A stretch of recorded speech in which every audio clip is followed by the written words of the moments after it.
Dark is Rising is about the colliding of two worlds, the modern world and something much more ancient and magical. What we have here is the final sequences that are leading to the destruction of the village and the manor.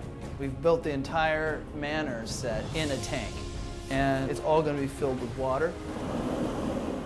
Working in a giant tank with all these actors, that would be fun and challenging. And we have these giant tip tanks, and thousands of gallons of water is released down. It's like a chute, and boom. The whole manor is completely overwhelmed with this massive wall of water.